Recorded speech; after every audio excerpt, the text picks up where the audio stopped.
what makes you so certain that these Gospels are accurate tellings of what happened?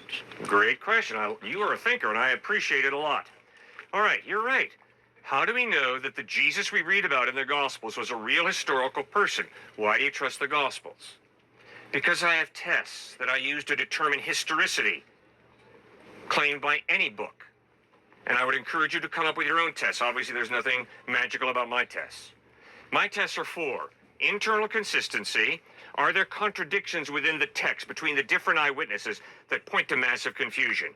No, when you read Matthew, Mark... It's interesting talking about internal consistency because the whole Bible itself, according to josh.org, the contents of the Bible were written over a period of 1,500 years by 40 different authors from every walk of life. Kingsmen, fishermen, statesmen, poets, philosophers. Some wrote in the wilderness, some wrote in dungeons, some in a palace, and others while on military campaigns. And they wrote from 3 different continents and in 3 languages: Hebrew, Aramaic, and Greek. Let's get back to the video. There are differences, as we talked about earlier, but there's a tremendous internal consistency.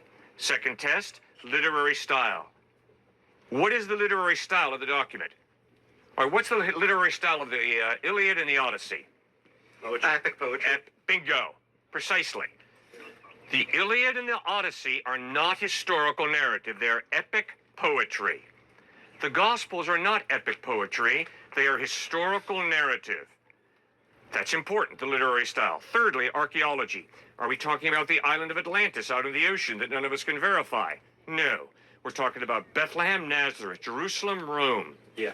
Archaeologically verifiable places. And then the Dead Sea Scrolls was a really, really great find. According to history.com, almost all the Hebrew Bible is represented in it. If you don't know much about the Dead Sea Scrolls, do some research on it. It's pretty cool. All right, let's keep going. Fourthly, good gracious, what's the manuscript evidence that we really have what the eyewitnesses wrote? And the New Testament that we have today in English is based on over 5,800 Greek manuscripts or pieces of manuscript dated from the 2nd through the 10th century AD. There's another interesting fact about this 4th test. You can find this on truthfaithandreason.com, and they talk about 86,000 quotes from early church fathers. And I will put the links of the information in the description. So thank y'all for watching. Hope y'all enjoyed this video.